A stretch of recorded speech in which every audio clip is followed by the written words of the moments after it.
तर बघा अशा प्रकारचा पॅटर्न आपला या ठिकाणी असणार आहे. कॉर्पोरेट अकाउंटिंग 1 आपला सब्जेक्ट कोड हा आहे. नंतर मेजर आपला विषय असणार आहे. 4 क्रेडिटचा विषय आपल्या या ठिकाणी असेल. म्हणून या सेमिस्टर एक्झामिनेशन जे आपलं होईल ते किती मार्काचं असेल? 70 मार्काचं या ठिकाणी बघा दिसतंय तुम्हाला. 70 मार्क्सचं तुमचं एक्झाम होणार आहे. आणि क्वेश्चन पेपर कसा असेल तर खालीलप्रमाणे बघा दिलाय क्वेश्चन पेपर फॉर्मॅट किंवा पॅटर्न कसा आहे तर सांगितलेलं आहे.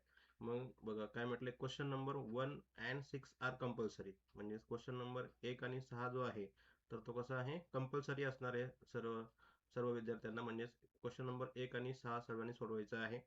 नंतर दुसरं काय सांगितलं बघा, attempt any 3 questions from the questions number 2 to 5. म्हणजे क्वेश्चन नंबर 2 ते 5 यामध्ये कुठलेही काय करायचे 3 प्रश्न सोडवायचे आहेत.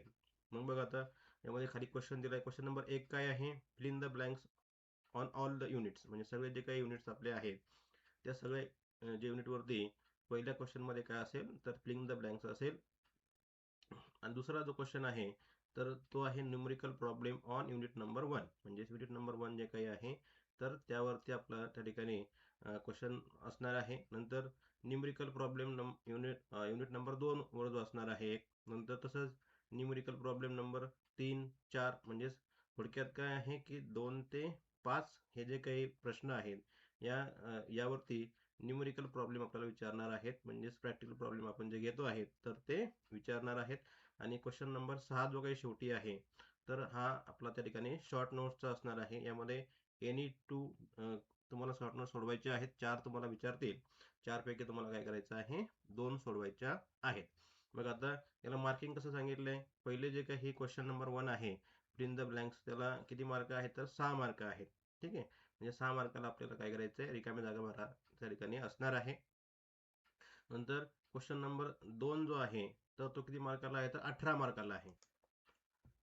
म्हणजेच प्रॉफिट्स प्राइस टू कॉर्पोरेशन पहिलं जे आपलं युनिट आहे त्यावरती एक न्यूमेरिकल प्रॉब्लेम असणार आहे क्वेश्चन नंबर 2 मध्ये. नंतर क्वेश्चन नंबर 3 मध्ये जो आपला नेक्स्ट चॅप्टर आहे इंटरनल रिकन्स्ट्रक्शन्स, यावरती आपला क्वेश्चन नंबर 3 असणार आहे. त्यावरती न्यूमेरिकल प्रॉब्लेम विचारला जाईल. तोही 18 मार्काला असणार आहे.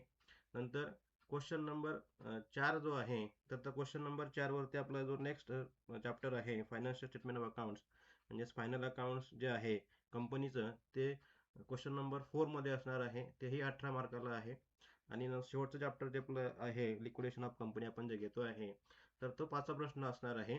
आणि तोही 18 मार्काला असणार आहे. म्हणजे प्रत्येक चॅप्टरवरती एक एक न्यूमेरिकल प्रॉब्लेम येईल. त्यापैकी तुम्हाला किती सोडवायचे आहेत तर 3 सोडवायचे आहेत. मग तुम्ही कुठलेही सोडू शकतात. म्हणजेच प्रॉफिट्स प्रायर्स किंवा त्याचबरोबर प्रॉफिट्स प्रायर नंतर इंटरनल रिकन्स्ट्रक्शन आणि जे काही लिक्विडेशन आहे हे 3 सोडवा. किंवा त्यातला एक स्किप करून कंपनी फायनल अकाउंट सोडवा. कुठलंही तुमचं 3 काय करायचं कॉम्बिनेशन तुम्हाला सोडवायचे आहेत.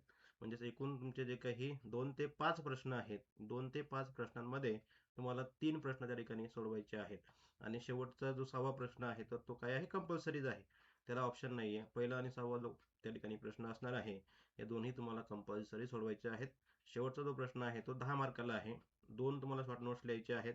एक 5 मार्काला आहेत. 4 पैकी काय करायचं आहे, 2 लिहायचे आहे ते 10 मार्काला. अशा प्रकारे तुमचा पेपर असणार आहे 70 मार्काला. आणि याचं जे काही पासिंग आहे तर ते पासिंग कितीला, 70 मार्क 28 मार्काला पासिंग असणार आहे. म्हणजे तुम्हाला एनी हाऊ 28 मार्क त्या ठिकाणी मिळालेच पाहिजेत.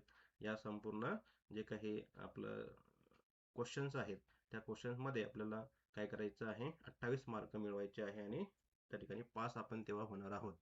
त्या ठिकाणी कंपल्सरी पासिंग आहे. कुठं वेगवेगळं नाही. इंटरनल आणि एक्सटर्नल आपण बघितलंय की कंपल्सरी पासिंग या ठिकाणी असतं. तुम्हाला 70 पैकी मिनिमम 28 मार्क मिळालेच पाहिजेत, तेव्हा तुम्ही या विषयामध्ये पास होतात. म्हणून सर्व विद्यार्थ्यांनी काळजी घ्यायची आणि हा फॉर्मॅट जो काही आहे तर तो फॉलो करायचा आहे. आणि तशा प्रकारचा आपला एक्झाम जी काही आहे तर ती सोडवायची आहे.